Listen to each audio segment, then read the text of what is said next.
നമസ്കാരം. ബി.ജെ.പിക്ക് മറുപടിയുമായി കോൺഗ്രസ്. വരാനിരിക്കുന്ന തെരഞ്ഞെടുപ്പിൽ ബി.ജെ.പി പറയുന്ന അതേ നാണയത്തിൽ തന്നെ തിരിച്ച് കോൺഗ്രസ് തയ്യാറെടുക്കുകയാണ്. ഇത്തവണത്തെ ബി.ജെ.പിയുടെ കേരളത്തിലെ അജണ്ട ക്രൈസ്തവ വോട്ടിന്റെ ഏകീകരണം തന്നെയാണ്. ബി.ജെ.പി മുന്നോട്ട് പോകുന്ന അതേ പാതയിൽ ബി.ജെ.പിക്ക് മറുപടിയുമായാണ് കോൺഗ്രസിന്റെ രംഗത്തെത്തിയിരിക്കുന്നത്. കോൺഗ്രസിനെയും നേതാക്കളെയും അവഹേളിക്കുന്ന ഉദ്ദേശത്തോടെ ബി.ജെ.പി സർക്കാരിന്റെ രാഷ്ട്രീയ പ്രതികാരത്തിന്റെ ഭാഗമായി കെട്ടിച്ചമച്ചതാണ് നാഷണൽ ഹെറാൾഡ് കേസെന്ന് കേരളത്തിന്റെ ചുമതലയുള്ള എ.ഐ.സി.സി ജനറൽ സെക്രട്ടറി കെ.പി.സി.സി ആസ്ഥാനത്ത് നടന്ന വാർത്താ സമ്മേളനത്തിൽ സംസാരിക്കുകയായിരുന്നു ദീപാദാസ് മുൻഷി.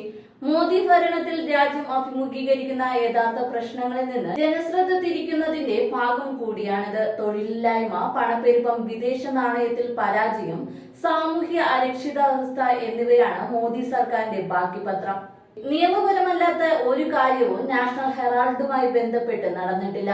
യങ് ഇന്ത്യ എന്ന കമ്പനി രൂപീകരിച്ചത് കമ്പനി ആക്ടിലെ സെക്ഷൻ 25 അനുസരിച്ചാണ്. Non profit കമ്പനിയായിട്ടാണിത്.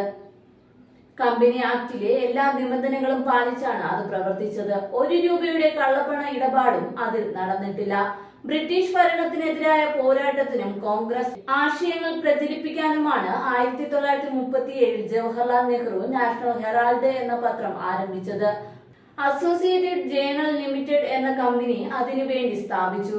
സാമ്പത്തിക പ്രതിസന്ധി കാരണം ജീവനക്കാരുടെ ശമ്പളം, വൈദ്യുതി ചാർജ് ഉൾപ്പെടെ മുടങ്ങുന്ന അവസ്ഥ ഉണ്ടായപ്പോൾ വിവിധ കാലഘട്ടങ്ങളിലായി ഏതാണ്ട് 90 കോടിയോളം രൂപ തവണകളായി നാഷണൽ ഹെറാൾഡ് പത്രത്തിന്റെ നടത്തിപ്പിനായി കോൺഗ്രസ് കടമായി നൽകി സഹായിച്ചു. ഈ തുക ജീവനക്കാരുടെ ശമ്പള കുടിശ്ശിക തീർക്കാനും BRS ആനുകൂല്യങ്ങൾക്കും മറ്റുമാണ് ഉപയോഗിച്ചത്. ഇതിനെല്ലാം കൃത്യമായ രേഖയുണ്ട്. ആരോപണം ഉയർന്ന ഘട്ടത്തിൽ തന്നെ കോൺഗ്രസ് ഈ രേഖകൾ തിരഞ്ഞെടുപ്പ് കമ്മീഷന് നൽകുകയും ബോധ്യപ്പെടുത്തുകയും ചെയ്തതാണ്. വ്യാജ ആരോപണവും പ്രചരണവുമാണ് ബി.ജെ.പി നടത്തുന്നത്. യങ് ഇന്ത്യൻ എന്ന സ്ഥാപനത്തിന്റെ ഡയറക്ടർ ബോർഡ് അംഗങ്ങൾക്ക് ശമ്പളം പോലും എടുക്കാൻ സാധ്യമല്ല. AJL ലിമിറ്റഡിന്റെ സ്വത്തോ ആസ്തികളോ കൈമാറ്റം ചെയ്യുകയോ അതിൽ നിന്ന് 1 രൂപ പിൻവലിക്കുകയോ ചെയ്തിട്ടില്ല. പിന്നെ എങ്ങനെയാണ് കള്ളപ്പണം വെളുപ്പിക്കൽ ആരോപണം ബി.ജെ.പി ഉന്നയിക്കുന്നത്? സുബ്രഹ്മണ്യൻ സ്വാമിയുടേത് രാഷ്ട്രീയ ആരോപണം മാത്രമാണെന്ന് കോടതിക്ക് ബോധ്യപ്പെട്ടിരുന്നു. ED അന്വേഷണത്തോട് കോൺഗ്രസ് പൂർണ്ണമായും സഹകരിക്കുകയും ചെയ്തിട്ടുണ്ട്.